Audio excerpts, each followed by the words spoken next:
नाज़रीन, drama serial कफारा की आने वाली एपिसोड में आप देखेंगे कि किरण सालार की वजह से बाइज्जत तरीके से घर तो वापस आ जाती है, लेकिन उसका बाप उसको काफी थप्पड़ वगैरह मारता है। लेकिन सालार ही किरण को अपने बाप से बचाता है और कहता है कि अंकल, इसमें इसका कोई भी कसूर नहीं था। लोगों को बाद में पता चल जाएगा कि सलमान ने ही किरण के खिलाफ प्लानिंग की थी सारी। और दूसरी तरफ सितारा की ताई भी सालार को खूब बातें सुना रही होती है, कहती है कि ये हमारे घरेलू मामला है, तुम यहाँ से चले जाओ। लेकिन उसी वक्त सितारा का ताया और किरण इसको बताते हैं कि सालार की वजह से वो यहाँ पर मौजूद है, नहीं तो इन दोनों ने ही जेल में होना था।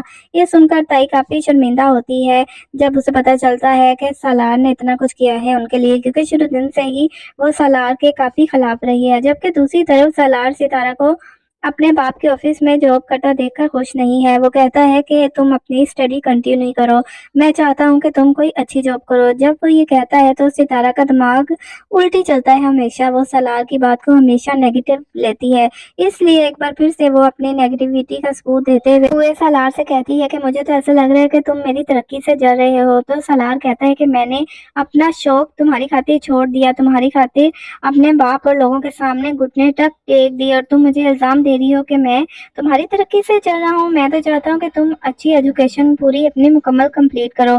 और जब दूसरी तरफ सितारा को पता चलता है, जोया उसे फोन करके बताती है कि ज़ुहैब ने मार्केट में चोरी की है और उसको पुलिस ढूंढ रही है, और तुम्हारे ताया को पुलिस ले गई थी, लेकिन सालार ने बहुत ज्यादा मदद की है। तो सितारा काफी शर्मिंदा होती है। और दूसरी तरफ जब सितारा को ये भी पता चलता है कि किरण का भी मामला सालार ने ही हल किया है, तो उसके दिल में सालार के लिए फिर से इज्जत पैदा हो जाती है। लेकिन सितारा हमेशा से सालार के खिलाफ ही सोचती रही है। पता नहीं वो कौन सा दिन आएगा जब वो सालार की मोहब्बत पर यकीन करेगी। सालार शुरू दिन से ही सितारा के लिए इतना कुछ कर रहा है, लेकिन सितारा ये समझती नहीं है, बल्कि सालार की हर बात को नेगेटिव लेकर सोचती है।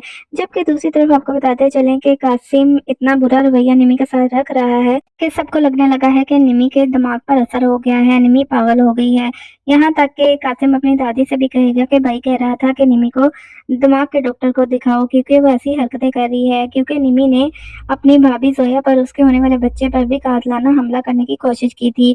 इस वजह से सब लोग यही समझ रहे हैं कि शायद निमी पागल हो गई है। और कासिम यही तो चाहता था कि वो निमी को कहीं का भी ना छोड़े, वो उससे ऐसा बदला ले कि निमी को सारी उम्र याद रहे। और निमी को बहुत जल्द ये भी एहसास होगा कि उसने सितारा के साथ कितना गलत किया था, क्योंकि जो कुछ सितारा के साथ किया था वही कुछ इसके साथ हो रहा है। इसलिए वो बहुत जल्द सितारा से माफी भी मांग लेगी, और ये कासिम से भी माफी मांग लेगी, क्योंकि कासिम उससे अपनी बेइज्जती का बदला ले रहा है। निमी को एहसास होने वाला है, और जब निमी कासिम से माफी मांगेगी तो हो सकता है कासिम भी निमी को माफ कर दे, क्योंकि काफी सजा दे दी उसने निमी को। उसने जिस हाल में निमी को रखा हुआ है, कई बार तो उसको तरस भी आता है, लेकिन बहुत जल्द वो निमी को माफ कर देगा।